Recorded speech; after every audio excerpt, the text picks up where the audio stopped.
Hi, everyone. Welcome to today's workshop. We're excited for everyone to be able to attend. Today's workshop will be on machine learning for genomics.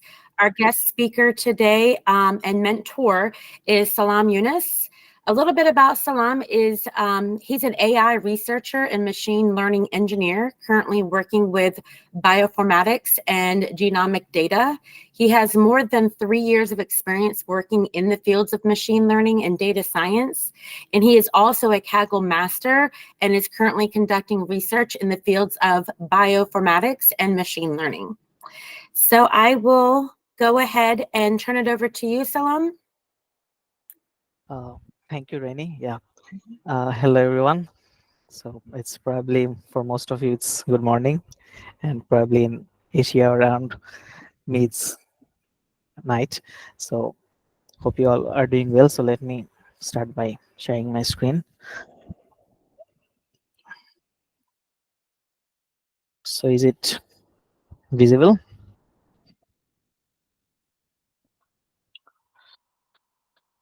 Okay. Shall we start? Rainy? Rainy? Yes, please start. Okay. So today we will be talking about mainly about machine learning for genomics. So let's start. I will start with by saying something about myself. So I'm working as a software engineer for machine learning and bioinformatics in an Australia-based company called Genofx. So mainly we are working with bacterial bioinformatics. So basically from human gut, we are trying to analyze the bacteria which are probably good bacteria and bad bacteria, and then we are trying to see the impact, how much impact it has on human health. So so you can check the website at genofx.com.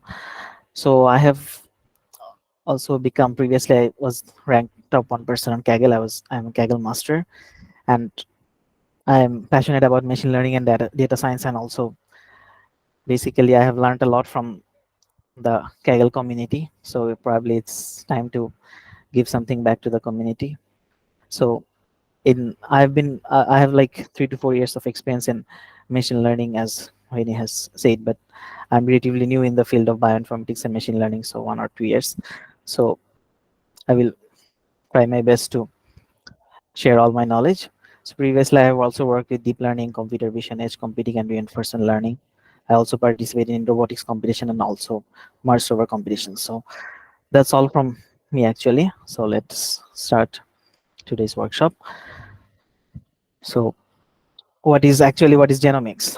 So many of you might also, do you have any idea like about what is genomics? So if you'd like to like answer a bit, someone from audience, if they want to like share what they know about genomics, it would be great. So I can give like 1 or 2 minutes for you guys to share and participate. Anyone? Just what you know.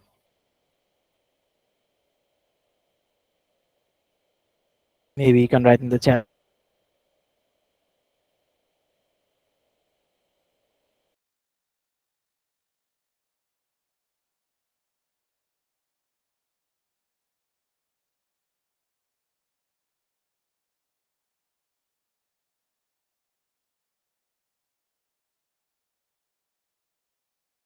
Okay, so basically, let me start. Yeah, some of our people are answering.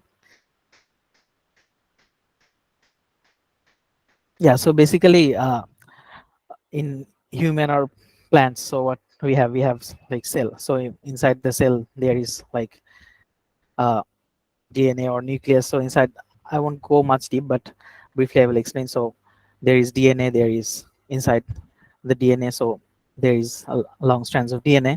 So basically genome is all the genomic material we have.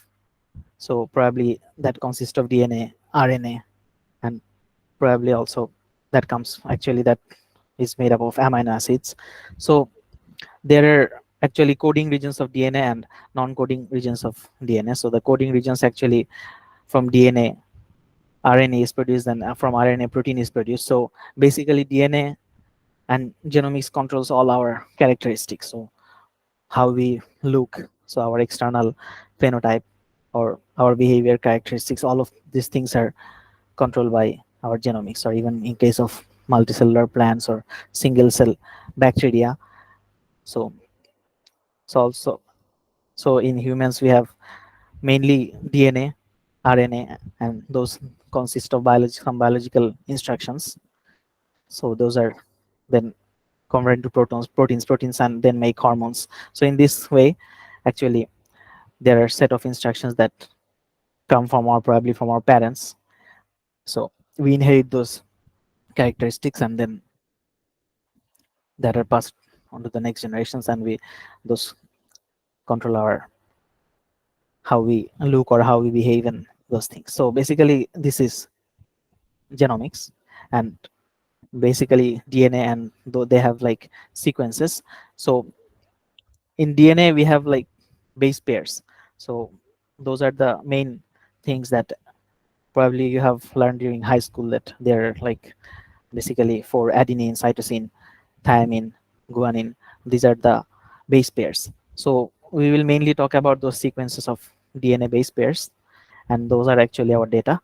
So let's understand a bit about genomic data. So if you have questions, like, you can write in the chat or even in the Discord. I will probably answer later. Or yeah.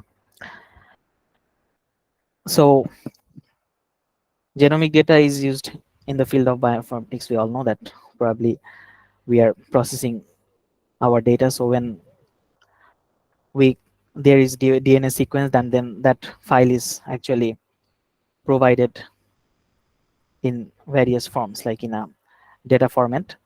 So when we give a sample of DNA, maybe it could be stool sample, or it could be some sample from our skin, then those are analyzed in laboratories, sequenced, and then we get a file in digital format, probably a FASTA file, or basically a text type of file. So it requires a huge amount of data storage and high performance hardware for statistical analysis to deduce some insights from them. So it could be like related to structure of DNA or protein or RNA, and probably it can also dictate some functions of our genome.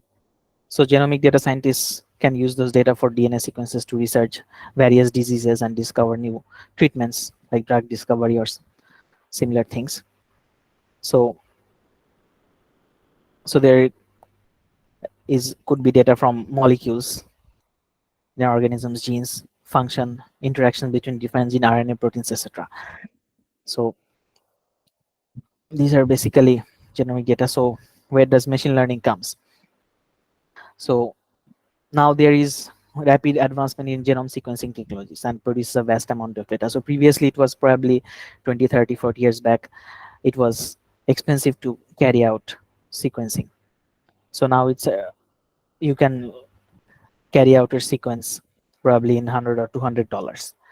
So it has become less expensive now, cheaper. So people are doing their DNA or bacterial sequencing, and so these type of data are becoming more and more available. So actually, if we use traditional techniques, there is applied statistics techniques to handle, but they're not sufficient, or actually the data are too large for those traditional statistical techniques to handle those big data.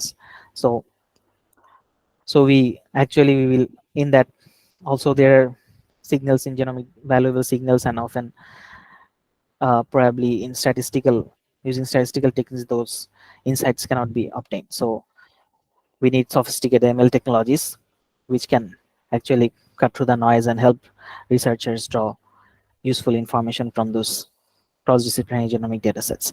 So machine learning can be really useful in genomic data science. So it has also already, there are lots of research has been going on, and it has already become successful in conducting and generating useful insights and predictions from machine learning. So let's have get some idea about some of the applications of machine learning in genomics. So It could be simply like genomic data analysis, so interpreting genomic data m- more accurately, and data pre-processing, quality control. So when we are, if any of you have like practical experience working with genomic data, you will see that they come as sequences, and then there is like a value called quality control. There's something called Fred score. You can like talk about it. I won't be able to go much deep into that. So there is like a score called score, which is below 30 or 40, then those data is not up to the mark or not properly sequenced. So quality control is important here. So we analyze those data, and first of all, before after getting sequence data, we check that if that those data are up to the mark, up to the quality or not. So there is another thing called alignment. So we align with reference genomes. So there, so everyone's genome and base sequences are unique, or DNA are unique, but there is a reference genome, so we can compare and align with them to find out which chromosomes are there and which locations of chromosome and those things. So there is personalized medicine. So what we do in present times, we are like trying to address the external symptoms, and we give medicines, and doctors, physicians provide health advices from by seeing the external symptoms. But if we can know about how our cells and how our DNA work and how they produce proteins and other chemicals inside the body and hormones, we will be able to make personalized medicine for every person, because everyone has a unique DNA, and they are producing some unique protein. So they have like, they're similar, but still there are some, there could be mutations and other things. So, and also new drug discovery and development. So researchers can design new drug like molecules and predict the efficiency of those drugs, solubility, toxicity. So let me explain here a bit. So basically, what in present day, what in case of drug discovery, what chemists are doing, they're uh, manually doing it. So they're like trying new drugs and new chemicals and seeing, checking that whether it cures or it actually can be used as a drug. But if we use machine learning and AI, we can uh, carry out those experiments in a very much shorter time. We can, thousands and hundreds and thousands and billions of molecules can be analyzed and check that whether they behave like drugs. So first, there are a lot of things to consider, like whether they will bind to a like the drug will bind to a site, specific and protein site or not, and also whether that molecule is soluble or not. If that is not soluble, then it will not be able to work efficiently in our body, and whether toxicity is high or not. So these kinds of things are checked. So we can actually do these things using machine learning and AI, and actually can save time, and actually from billions we can suggest like 100 of molecules or 50 molecules, and that will not be like 100% efficient, but uh, then the chemists can like check 50 molecules in the lab, and they can like probably come up with 5 or 2 molecules from that, though, that will actually be effective in working as real drugs.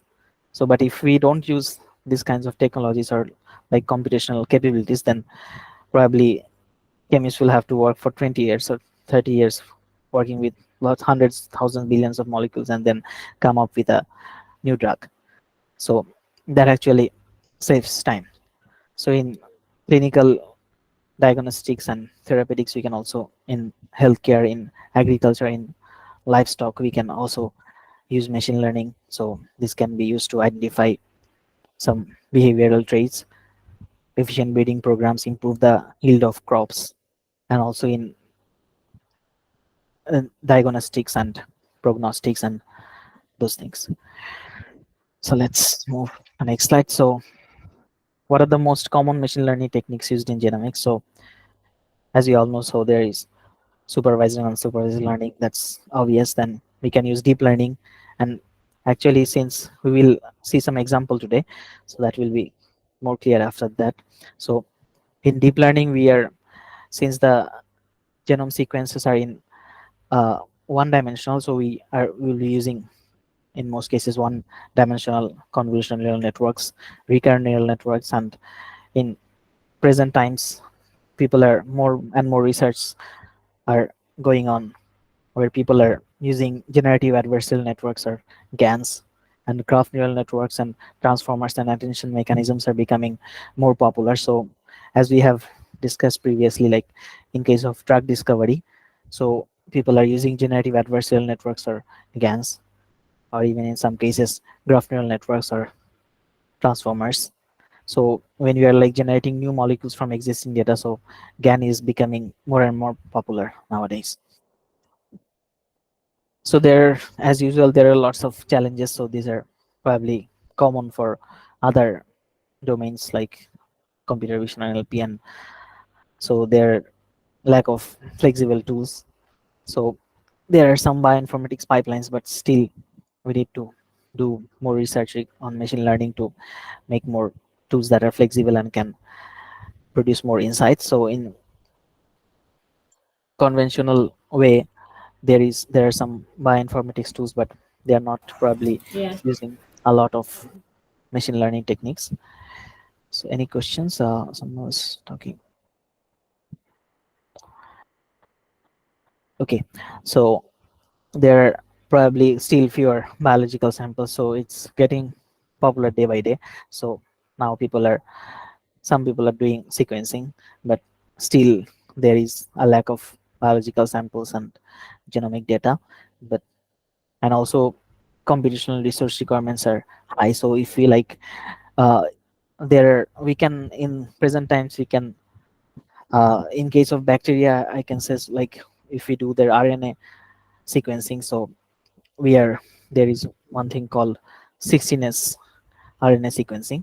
So in that case, so we only like 200 to 300 base pairs are sequenced. So that is that require you can any normal computational resource can handle that amount of data. But if we try to handle the whole genome of a bacteria or human, that requires probably a lot of data, like probably 170 GB of RAM or 200 plus.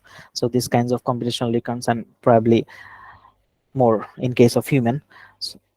So these kinds of computational requirements are there. So also there are lack of high quality level data.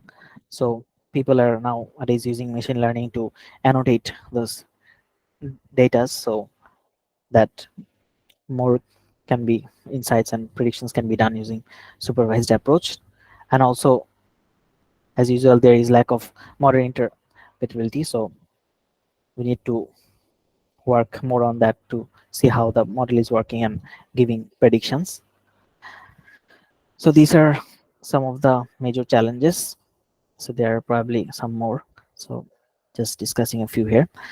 uh, so in case of most machine learning approaches, so first of all we need to understand the problem and know our data better. So probably we can start with simple models for simple problems, and probably establishing a baseline model and doing code in a way so that it can be reproduced, and also using pre models which have already been used or by people. And also we can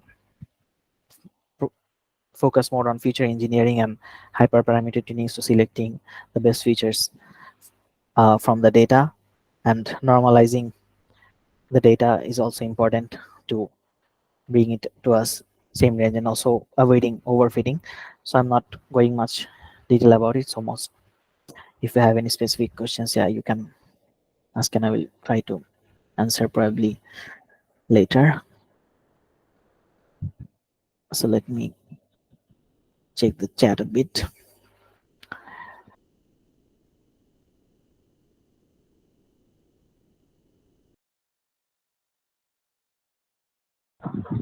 So yeah, okay. So thank you for like sharing your ideas. Yeah, some of you have probably right about attention mechanisms, and yeah, so I couldn't like go much deeper into that. Thanks for sharing. Yeah. So So this is actually genomic data science is a great space for biologists and data scientists to collaborate. So they can biologists can bring their expertise and computational skills, and data scientists can use their computational skills to produce more accurate and impactful and interpretable results. So this is a great space where biologists can also guide data scientists. They can help them to select relevant genomic features and probably designing experiments that will actually be more meaningful biologically. And also data scientists can bring expertise in statistics, machine learning, and data manipulation. So this can actually lead to a better and optimal experimental design. So also biologists will understand more about the data and the noises and biases that might occur in genomic data. So we can efficient pre-processing steps like data normalization, batch effect removal. So when we work with uh, genomic data, probably the publicly available data are there in sites like NCBI or other like European. Uh, there is a gene European gene organization, so they provide those data. So, but those data are there are different divided into different projects. So probably one person did. So probably, for example, say uh, somebody worked on Japanese people, so probably 20 to 30 samples are taken. So but if we want to do analysis, we'll have to merge those projects, different projects from different countries, maybe different people and different ages. So there is batch effect arises because of those in those cases. So data scientists can address those issues as well. And so also there are ethical considerations when we deal with genomic data that we need to keep in mind, like so there is sensitive patients information, and also people collaboration might ensure that there is more data privacy and legal guidelines are followed. So in currently there is a concept called federated learning. So many of you have already might know. So it can if we can implement federated learning in genomic data science or these kinds of healthcare problems, probably we can actually we won't be requiring those patients personal data or name or identities. So we will, no one will have to share their own like personal information to anyone. So there is a central server, those analysis happens, and then like just the model parameters are shared. So these kinds of actually things can happen when biologists and data scientists will collaborate. So it will prove to be a lot impactful and interpretable results. So we can like take a bit of break and probably answer some of the questions. Let me check the It looks like Kuchbank has their hand up. Did you want to start with the hands or the questions in the chat? Can you repeat, Rini? It looks like we have a couple of hands that are up. If you guys want to come off mute and ask your question, we can do that. Can I ask a question? Yeah, Kushank, you're breaking up a little bit. Okay.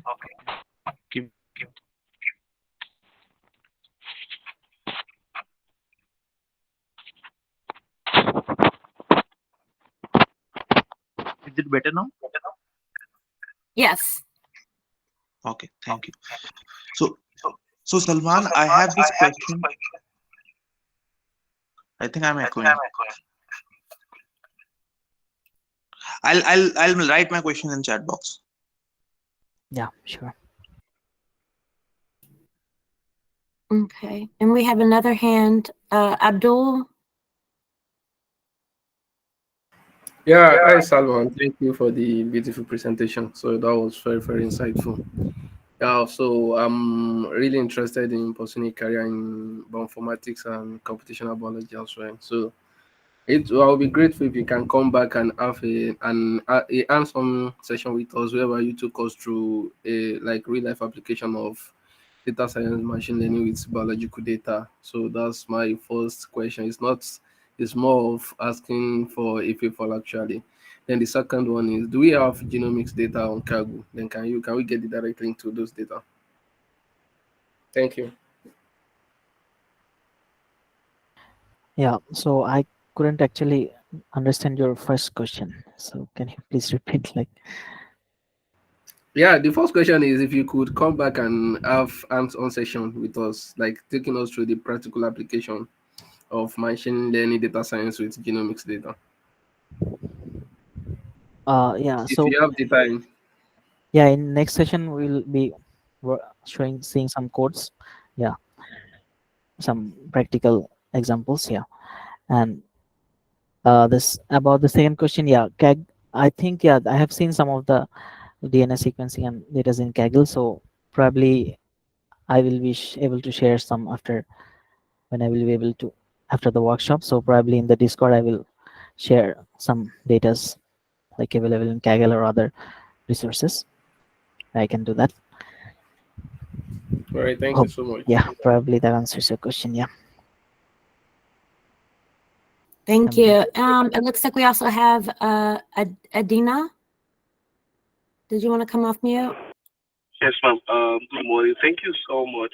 And that was so beautiful. So, I'm actually working on some graph neural network projects now with some genomic data. And one of the questions we have is, is there a way to like convert like DCF files like that fast, to um, for easy machine learning modeling? Normally we would like write a lot of Python codes to like convert it to DCF file. But do you have like a shortcut that just converts DCF files into like a data with columns that you can easily just use for machine learning model?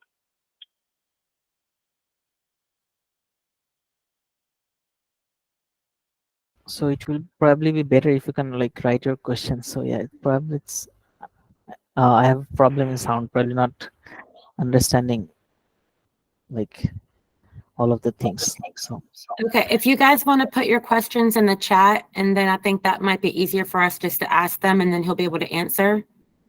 yeah, so I let me take questions from Kushank Bansal. Yeah, he wrote, I'm getting echo. So he asked that, do we use data augmentation techniques for increasing the data size, and how easy it is to do data augmentation in healthcare? So yeah, it's a bit risky, but yeah, probably generative adversarial networks can be used to generate some data or use data augmentation techniques. So, but it's always better to collect new data and work with that new data. But probably we can, yeah, some experiments can be done and some people do, but still it's risky, and probably in those cases we need to go like see how the model interprets and check about model interpretability a lot, because yeah, in case of healthcare it might be risky to use data augmentations. Yeah. So Bhavna Raj probably she's asking that is any, yeah, so there are open source data are available in NCBI. There is a site called NCBI National. So let me share. So they have some open source data. So yeah, I will share some of them. So they have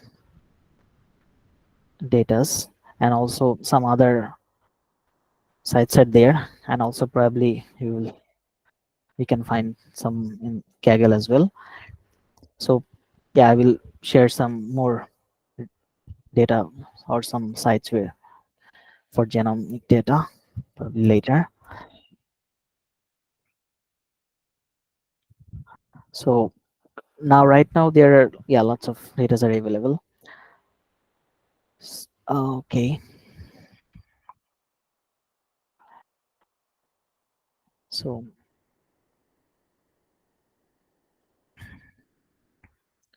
in case of explainability of there is a question from Sai Kiran Varma. So results of black box models built using neural networks. So there are a lot of popular techniques like probably GradCam, Lime, and those Shapley values. So those tools are used to explain the results of black box models.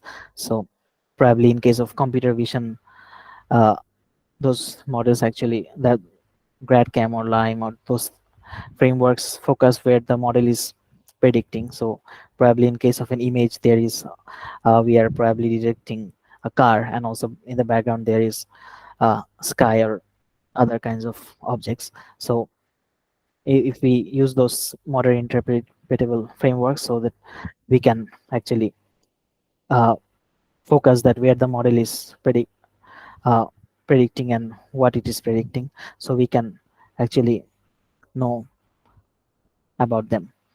So like what the model is predicting, and we can use those techniques. So okay, so another question is there any easy way to convert VCF files to column data for modeling in Python?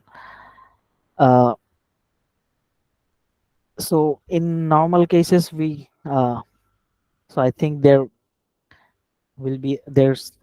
probably some easy way. So I will try to answer it later in the uh, Discord after checking that is there any easy way to convert VCF files.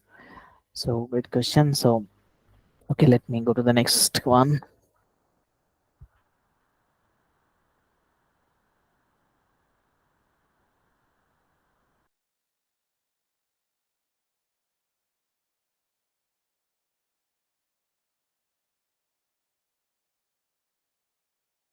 Okay, so probably I think we should move the next session.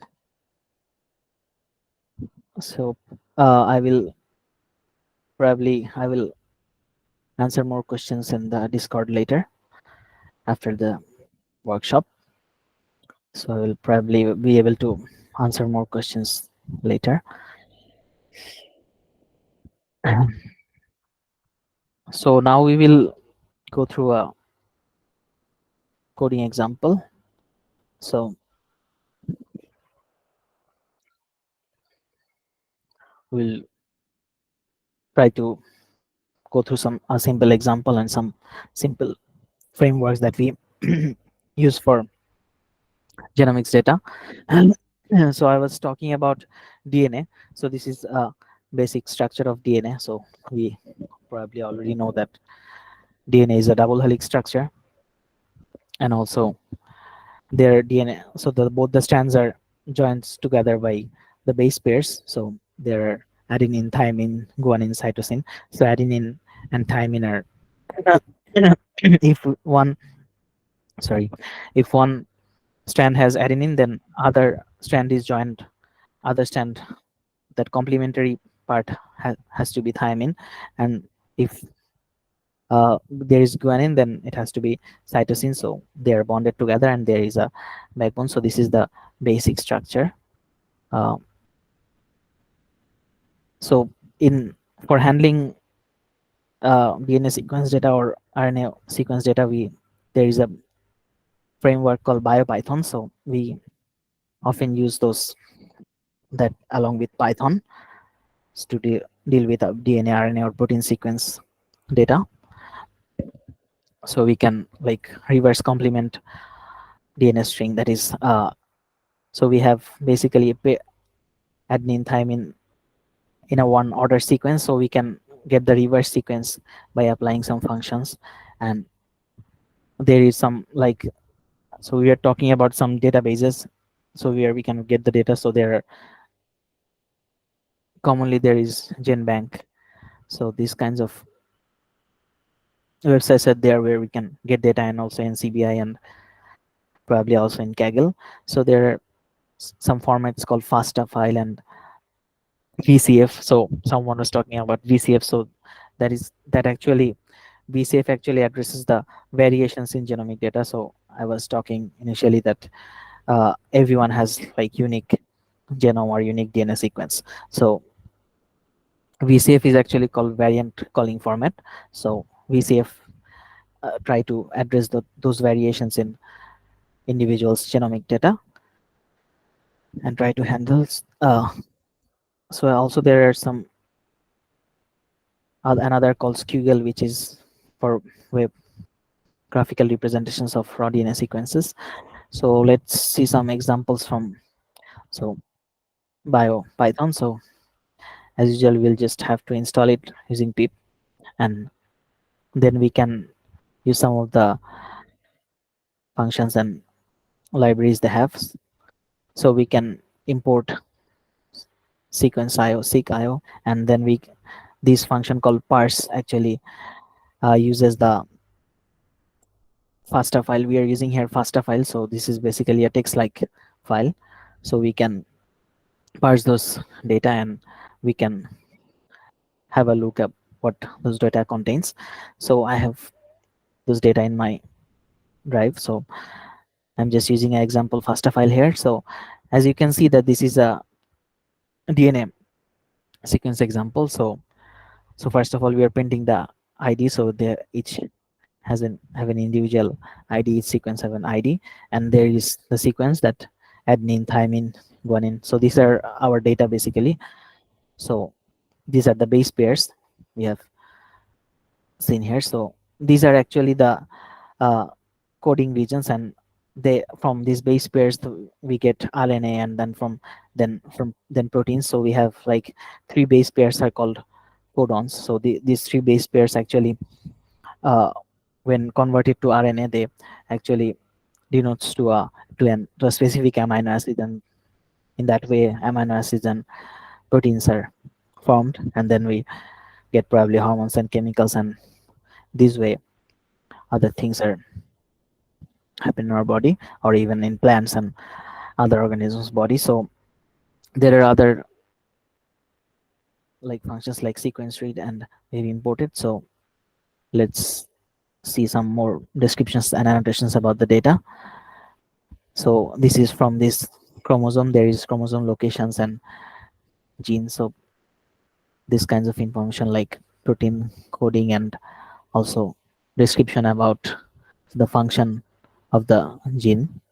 So this serine is an amino acid actually. So these kinds of informations are there in the sequence data. So the chromosome locations and also the if there are some annotations are there. So this is how actually there are long strands of DNA sequences are there. So probably it seems like endless. So there are other functions like transcribe. So there is a process in biological in cellular biology or microbiology. So this is called transcription. So when DNA becomes RNA, so RNA is a single stranded and DNA is double stranded. So if we can use this function called transcribe, which is available in BioPython, so we can import transcribe from bio.seq, and then so this as you can see that there is a slight change here. So this is the same sequence, but in case of T, here is U. So this is in case of thymine, there is another new base pair called uracil. So uracil actually means that this is actually shows and indicates that this is an RNA sequence. So in case of so thymine converts into uracil, and the rest of the sequence is actually same. So as you can see that there is G and CGs, and they're actually same, except T is replaced by U. So there is also a function called translate. So we have just saved the RNF sequence here, and then if we apply the translate function, so it actually gives a different type of sequence, as you can see. So this is like alphabets and letter. So this is actually in the process of translation. So translation happens when RNA is converted to proteins or amino acids. So this is actually a protein sequence. So we can also work with protein data. So basically there are three types of data. So DNA, RNA, and also we can work with protein sequence. So as you can see that like there is no numerical data here, so most of them like are like characters. So we need to find some way to like represent those data in terms of numerical values or matrices. So we'll have to, so let's see how what are the, and if we can use any encoding techniques and if they're efficient or not. So first of all we can like use ordinal encodings. So ordinal encoding is like ranking and giving preference values to the base pairs.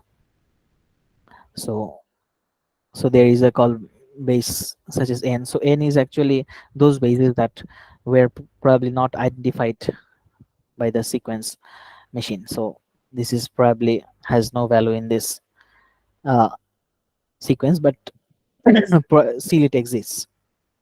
So we are giving it a low priority value. So we can actually use the uh, numpy array object to create a ordinal sequencing values too.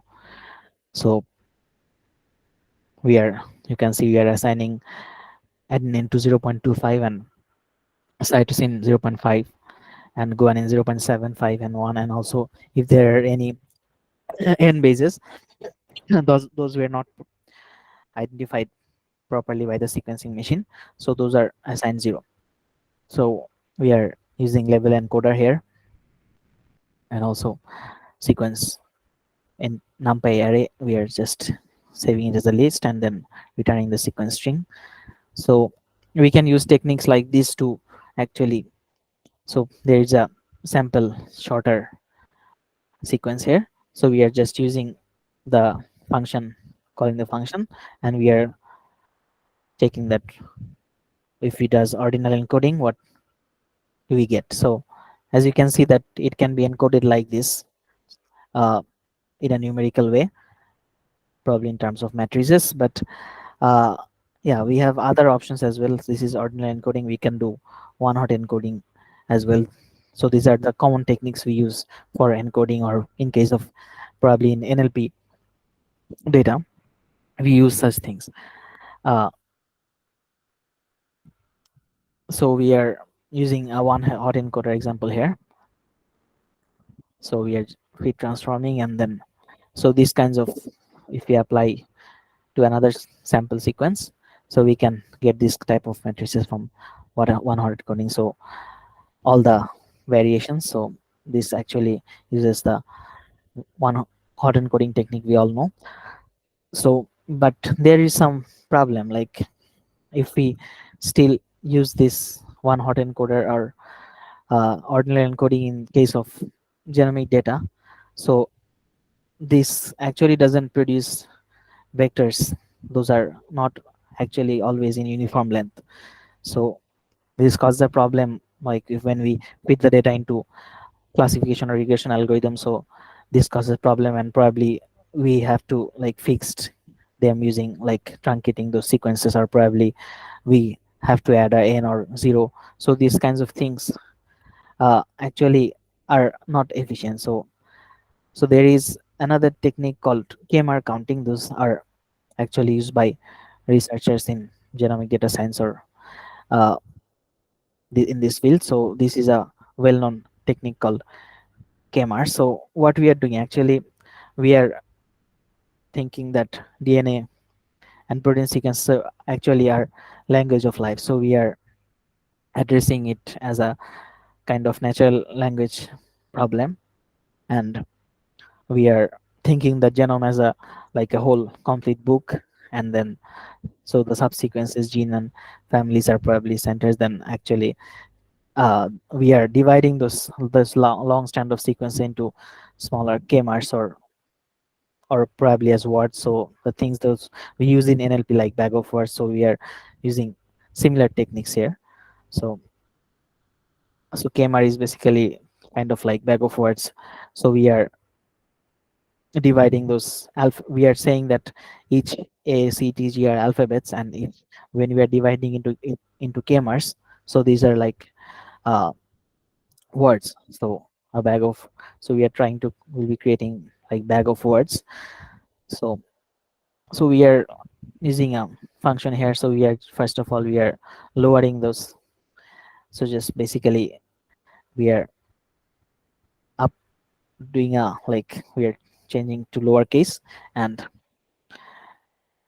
if we test it with a simple sample, so we can like divide it like this way, like we can give the sizes 8 or even 6 or 5, so we can like play with it and probably see that which group actually, or which word actually gives best result.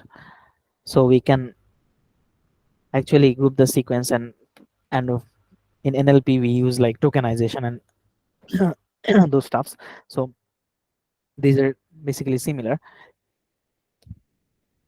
So actually KMR actually produces a uniform vector, and that actually solves much of our problem, and can, so probably in future probably more better techniques will come, but right now this is one of the best. So we are break overlapping, we are using KMR length and over breaking it down into overlapping words.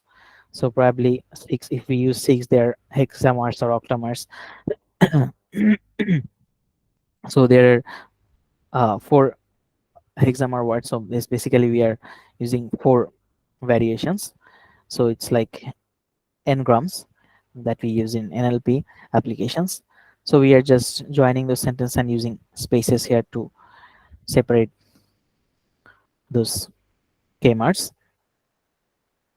So we are just saying some, taking some exam sequence samples here, and we are joining those, and then we are using count vectorizers to generate like bag of words. So from 4 letters, if you use word length of 6 and there are 4 letters, so you have a vocabulary of probably 4096 possible words. So, and if we use 8, it's more. So we are using a bag of words. So it's like the same thing we use for NLP problems. So there are libraries in sklearn for count vectorizer. So we are just counting, and then we are joining those sentences. So we are using actually similar techniques here. So now we are just seeing some examples and small sequences. So I have a data here in my drive.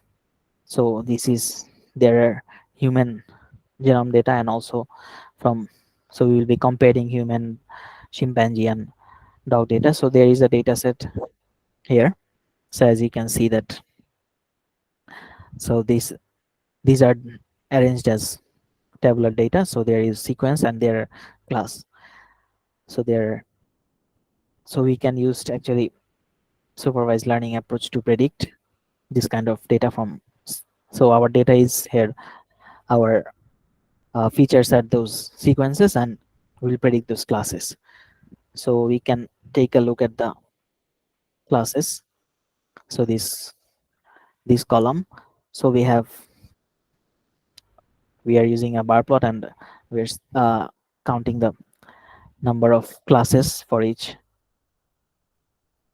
number of examples for each classes. So as you can see, these are the like counts of each classes. And also there are other 2 data from chimpanzee and uh, dog. So we can also take a look at those data actually as well. So just we can read those data.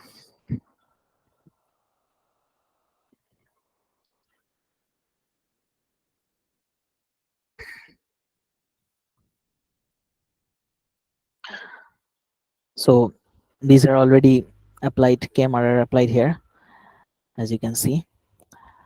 So these are the words and these are the classes. And also let's see.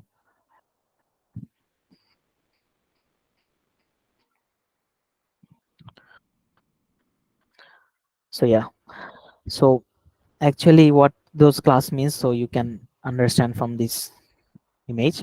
So there are 7 classes in the human or the dog and trained data. So actually these actually indicate some functions in the gene family. So there are ion channel and transcription factors and other things like receptors, and so we can see that how many are there. So you can see that the class level 6 has more number of samples. So yeah, this is the data. So we can actually apply the same KMR function we have used previously, so we have prepared. So we can apply this to each of the rows using apply function, and to the dog, chimpanzee, and human DNA. And so as you can see, the human data is changed now and into bag of words. So we are just using tokens or like words to then we so that will be able to encode them later. So these are like some pre-processing steps to arrange those datas, and before we can apply bag of words model, bag of words for using count vectorizers. So it's similar to like NLP. So as you can see that we can, let's check.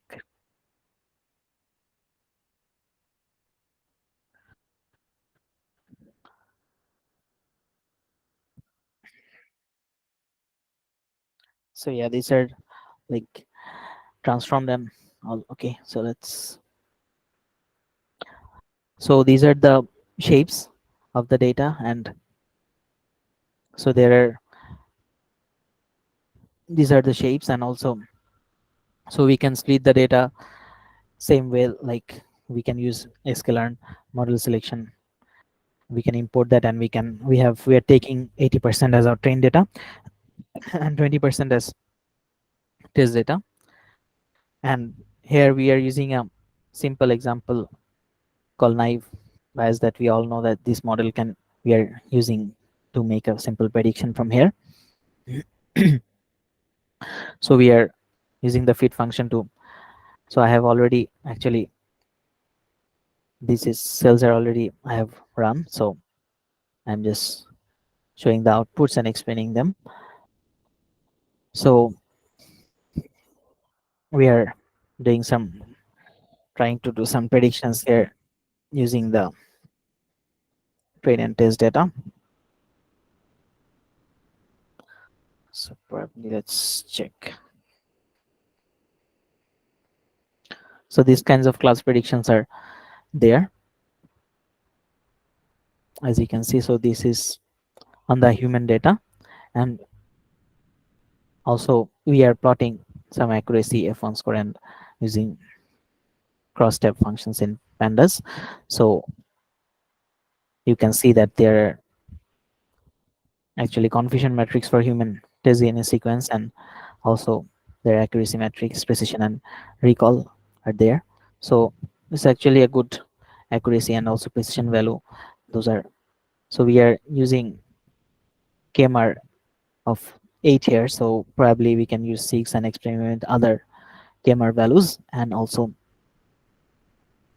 we are actually doing the same for chimpanzee genome. So probably because chimpanzee and human have similar DNS, so we can expect that they will have like similar prediction values. So let's,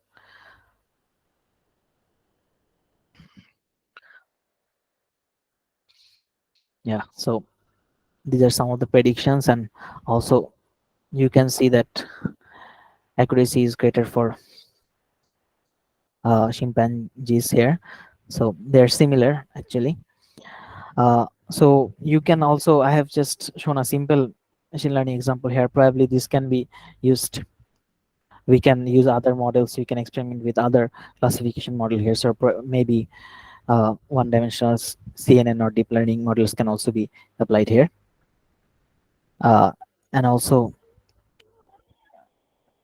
for the dog data, there is confusion matrix and prediction below. So as you can see that, uh, that for the dog it's a bit lower. So this is the example, actually simple example, which I wanted to cover today. uh, so as you can see that we can use machine learning this way. For our genomics data sets, we can encode those values, and we can probably use other models as well to predict and those things. So yeah, I have probably covered most of the things. Yeah, but yeah, we can also always experiment. And so do you want that want me to experiment with some more models since we have time? uh shall we try a bit? What do you think? Okay, let's experiment with other commonly used models. Okay, so let me do a bit of coding. Yeah.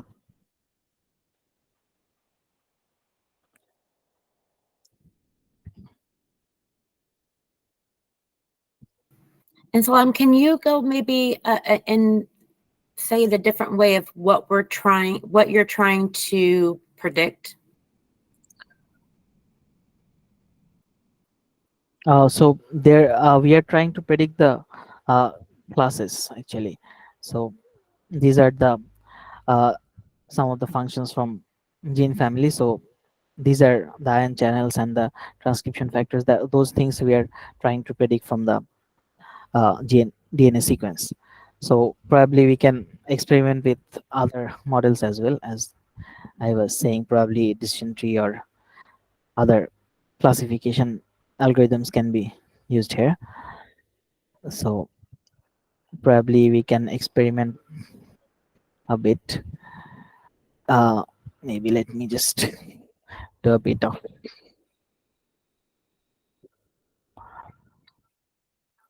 And do you have a notebook that you're able to share? Yeah, I will be able to share this notebook later. Yeah, probably I will share it in the Discord. And so let's experiment a bit. Yeah, so probably we can use a decision tree here to see how our model performs. So probably I am guessing that it won't be performing good for with decision tree, but we can still experiment with decision tree classifier. So this is our model, and so we have already the data is already in a split form, so we can just feed those data. So let's see.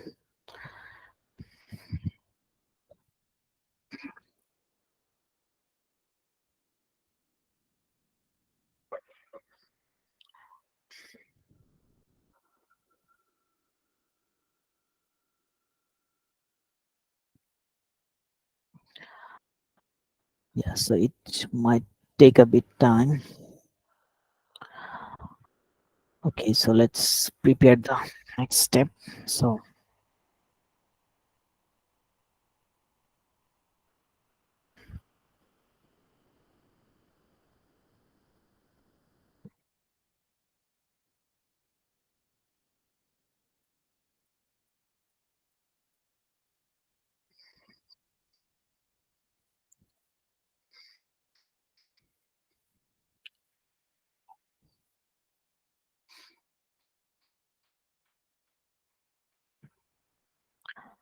probably in the meantime we can answer some questions if there. So is there any questions that I can answer? Yeah, it's done probably. Uh, let's print the predictions and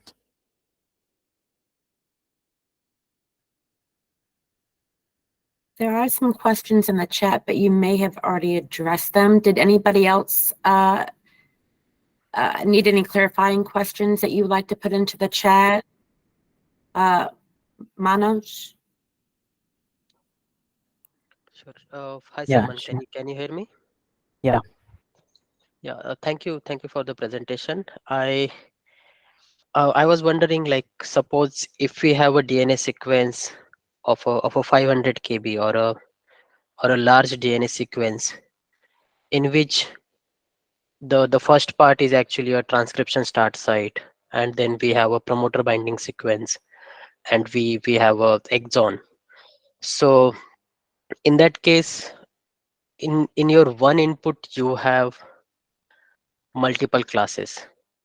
So do you think if you want to expand this analysis to a more larger DNA sequences as an input, how we can do that? Should we break into those into different k-mers, or should we, or is there any another way? In case of those data, so there will be probably other factors and other features that will be there. So we can like use combine those with the sequences and then we can predict. So that will be like a completely different data set. Probably this is not ideal. This data set is not ideal for those kinds of problems. So yeah, probably I can also share those examples later after the Discord channel probably. Yeah, those will be, there will be other features as well. So Okay, yeah, thank you. yeah, probably I will be better, I will be able to better answer that question later. So you can actually, you can ask it again on the Discord chat actually. So probably I will check it later.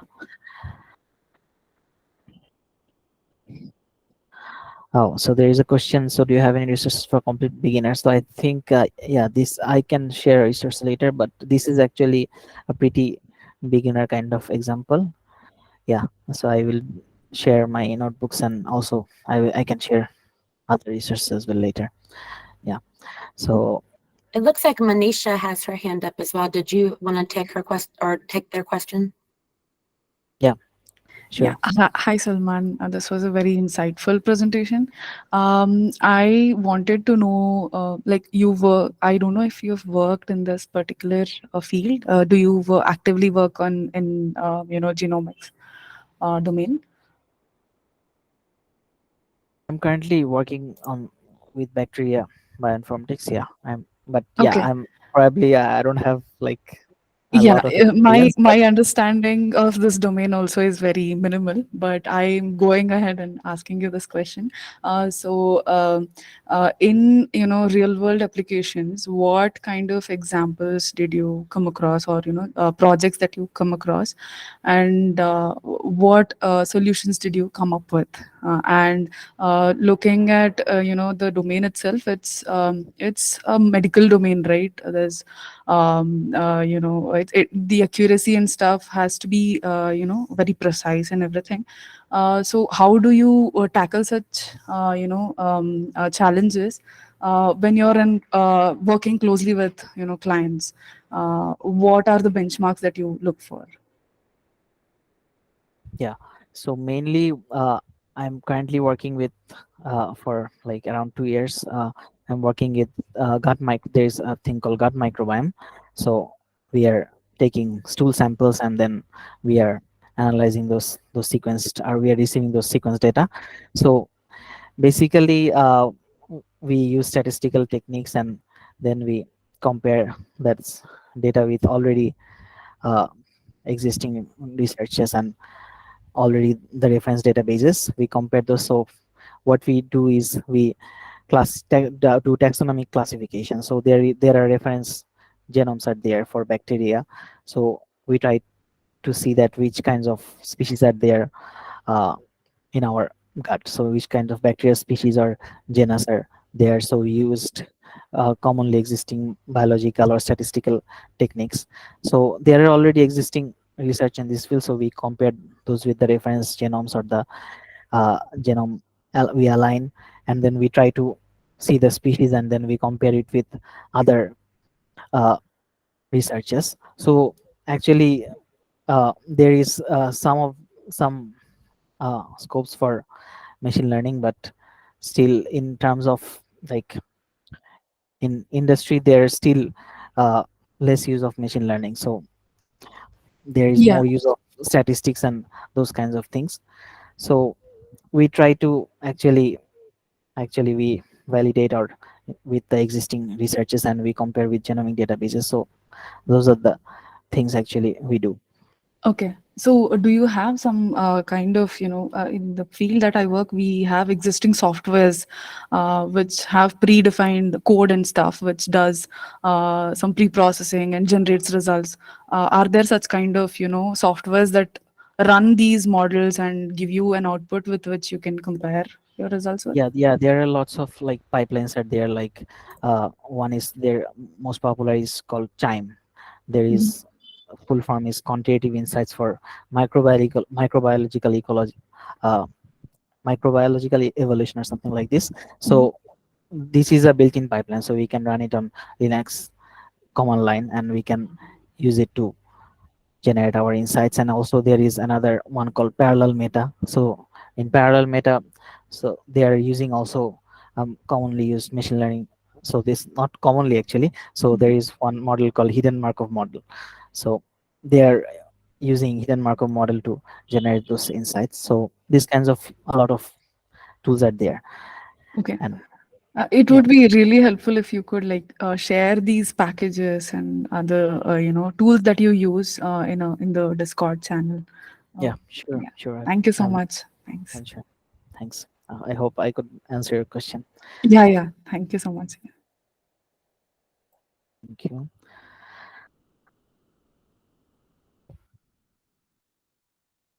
So probably we can experiment with other models like this. So let me just finish and check the results for decision tree classifier. Oh, let me just.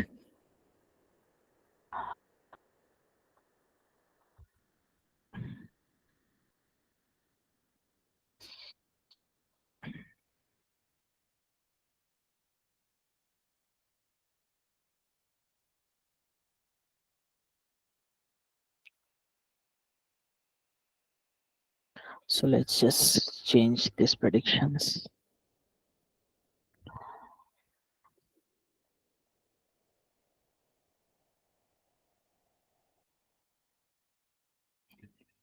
So as you can see, as I was expecting that it will be like less accuracy. So decision tree actually uses basically a rule-based technique.